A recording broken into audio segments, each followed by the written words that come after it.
जय हिंद साथियों। आप सब जानते हैं यूपीएसआई के लिए मैं बहुत महत्वपूर्ण और छोटी छोटी वीडियोस बना रहा हूं ताकि, और मैं पहले ही लिख लेता हूं ताकि आपका, मैं यहाँ बोर्ड पे लिखूं फिर समझाऊं तो बहुत समय जाएगा, तो काफ़ी समय बच जाता है। 60-70% मतलब 1 घंटे की वीडियो 15 मिनट में कन्वर्ट हो जाती है अगर मैं पहले लिख लेता हूँ। तो आज हम संसदीय प्रस्तावों के बारे में समझेंगे। आप सब जानते हैं कि संसद के तमाम काम, चाहे वो विधायी काम हो या फिर कार्यपालिका से संबंधित है ना काम हो, तमाम प्रस्तावों के माध्यम से किए जाते हैं। इसमें सबसे पहला प्रस्ताव है अविश्वास प्रस्ताव। अविश्वास प्रस्ताव को अंग्रेजी में नो कॉन्फिडेंस मोशन कहते हैं, है ना। और इस प्रस्ताव की अगर हम लोग बात करें तो ये लोकसभा के रूल नंबर, है ना, लोकसभा का रूल नंबर 198 के थ्रू लाया जाता है, 198 के थ्रू। तो आप इसको याद रखेंगे, लोकसभा का नियम संख्या 198 के थ्रू। और ये सिर्फ लोकसभा में ही प्रस्तुत किया जाता है, राज्यसभा में नहीं, क्योंकि हमारी कार्यपालिका मतलब सरकार देश की जो होती है वो लोकसभा से ही बनती है, राज्यसभा से बनती नहीं है। तो लोकसभा से ही हम सरकार को हटा सकते हैं, ठीक है। इसे लाने के लिए 50 सदस्यों के हस्ताक्षर होने चाहिए, लेकिन कारण बताना जरूरी नहीं होता इसमें कि किस कारण से लाना चाहते हैं, क्योंकि पहले से ही पता है कि अविश्वास प्रस्ताव को, है ना, लाया जाता है ताकि ये साबित किया जा सके कि सरकार अल्पमत में है। तो पहले से कारण जब डिसाइड है क्यों लाना चाहते हैं तो कारण मेंशन करने की जरूरत इसमें नहीं होती है। मतदान, इस पे चर्चा होती है, फिर अगर मतदान तक ये पहुंचेगा तो उपस्थित और मतदान करने वालों का 50% से अधिक, मतलब जैसे अगर लोकसभा में उस दिन 400 लोग आए हैं तो उसमें से 50% से ज्यादा, अब वो चाहे एक ज्यादा हो चाहे दो, कम से कम एक ज्यादा होना चाहिए। तो 201 लोग अगर कह दें कि भाई हम इसके समर्थन में, तो प्रधानमंत्री को रिजाइन करना पड़ेगा, ठीक है। यदि पास हो जाए तो प्रधानमंत्री का त्यागपत्र आवश्यक होता है। आप सब जानते हैं कि प्रधानमंत्री का त्यागपत्र हो गया तो इट मींस मुख्य पूरी मंत्रिपरिषद अपने आप बर्खास्त, मतलब अपने आप समाप्त हो जाती है, ठीक है।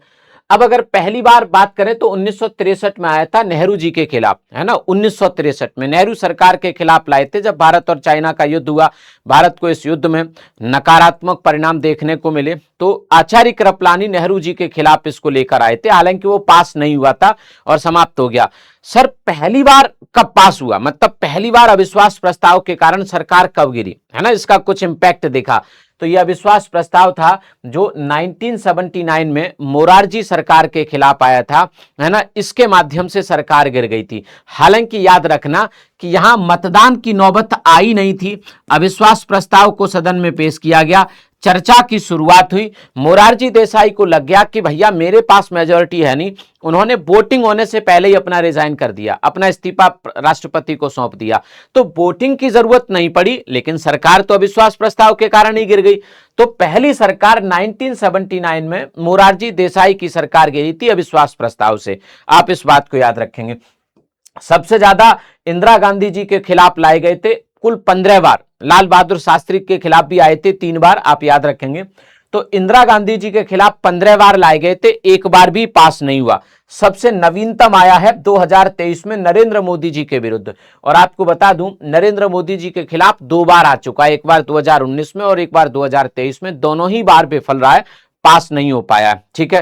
तो ये था अविश्वास प्रस्ताव की कहानी, आप लोग इस बात को याद रखिएगा, ठीक है। इसमें कोई दिक्कत हो तो आप मुझे समझाइएगा कि कोई दिक्कत है। अब एक प्रस्ताव होता है सर विश्वास प्रस्ताव। विश्वास प्रस्ताव विपक्ष नहीं, इसे सरकार लेके आती है। सरकार को जब ये साबित करना हो कि हमारे पास मेजॉरिटी है तो सरकार विश्वास प्रस्ताव लेकर आती है, कॉन्फिडेंस मोशन लेकर आती है। कई बार राष्ट्रपति के कहने पर सरकार कॉन्फिडेंस मोशन लेकर आती है। तो देखेंगे इसे सरकार स्वयं बहुमत साबित करने के लिए लेकर आती है।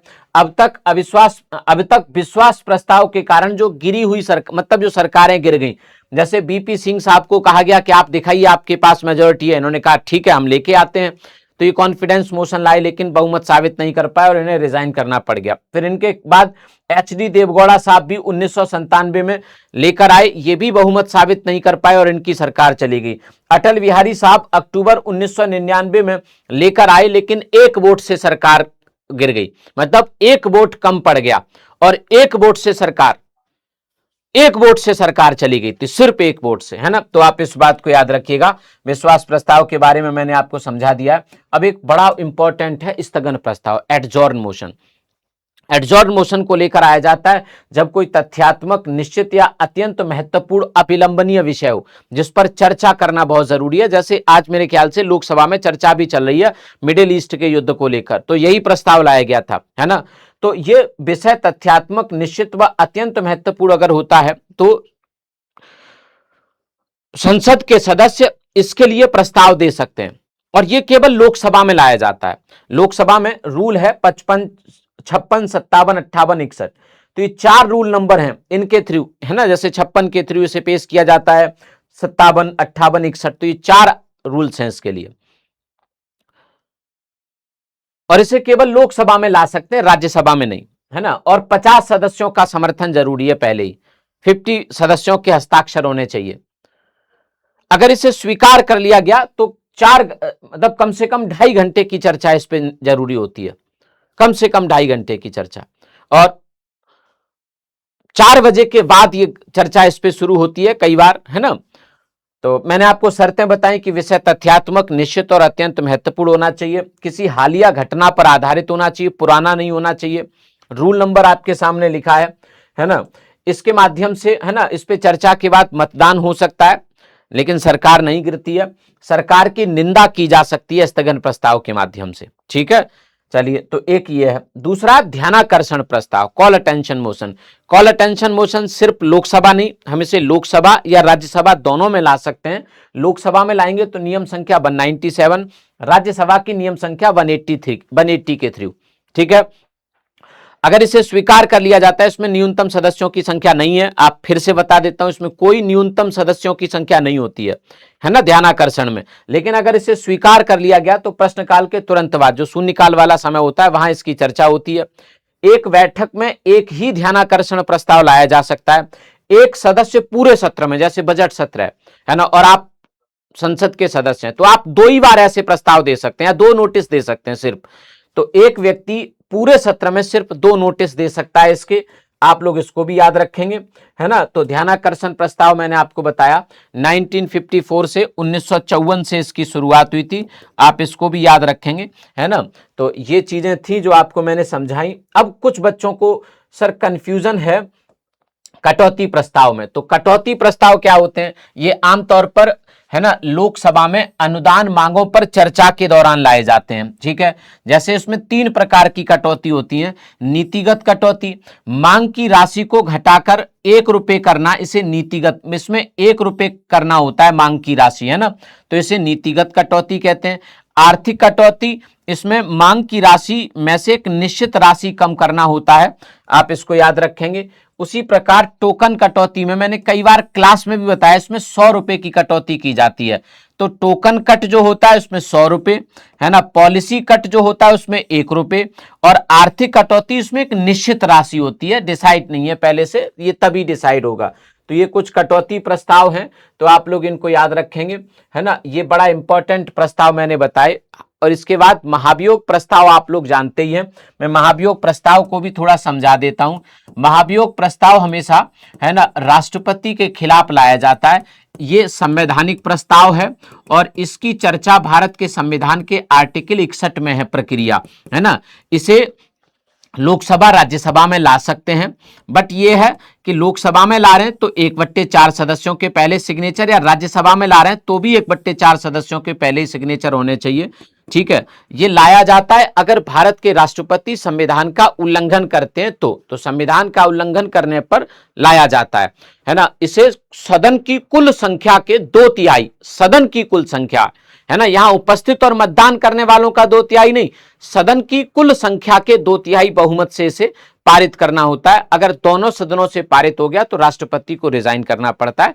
हालांकि एक बार भी ना तो अब ये लाया गया है और ना ही इसके माध्यम से किसी राष्ट्रपति को हटाया गया है, तो आप इस बात को भी समझिएगा। तो ये कुछ, इसे ही अर्ध न्यायिक प्रक्रिया भी कहते हैं, है ना, कई बार बच्चे कंफ्यूज हो जाते हैं, तो इसे अर्ध न्यायिक प्रक्रिया कहते हैं, आप इस बात को भी याद रखेंगे, ठीक है। जो प्रस्ताव, है ना, न्यायाधीशों के खिलाफ लाया जाता है ना, न्यायाधीशों के खिलाफ, न्यायाधीश सुप्रीम कोर्ट और हाई कोर्ट के न्यायाधीश, उनके बारे में 124 के 4 में है यहां पे अंतर है कि राष्ट्रपति को जब हम लेकर आते हैं इनके खिलाफ तो 1/4 सदस्यों के सिग्नेचर, यहां ऐसा नहीं है। यहां है लोकसभा में ला रहे हैं तो 100 सदस्यों के सिग्नेचर, और राज्यसभा में ला रहे हैं तो 50 सदस्यों के सिग्नेचर। ठीक है, यहां पे ऐसा है और यहां पे 1/4 है, ये अंतर है, आप इस बात को याद रखिएगा। ये विशेष बहुमत से पारित होता है, जबकि ये कुल सदस्य संख्या का 2/3, ये भी अंतर है, तो आप याद रखेंगे। ठीक है बेटा, तो ये बड़ा इंपॉर्टेंट सेशन था जो आपको कराना बहुत जरूरी था। आप एक बार देख लो, 5-7 मिनट देके कंफ्यूजन दूर हो जाएंगे। स्थगन प्रस्ताव, ध्यानाकर्षण प्रस्ताव, अविश्वास प्रस्ताव, विश्वास प्रस्ताव, महाभियोग प्रस्ताव और नीतिगत कटौती प्रस्ताव, तो ये बड़ा इंपॉर्टेंट है, आप लोग पढ़ के ही जाना। ठीक है, थैंक यू।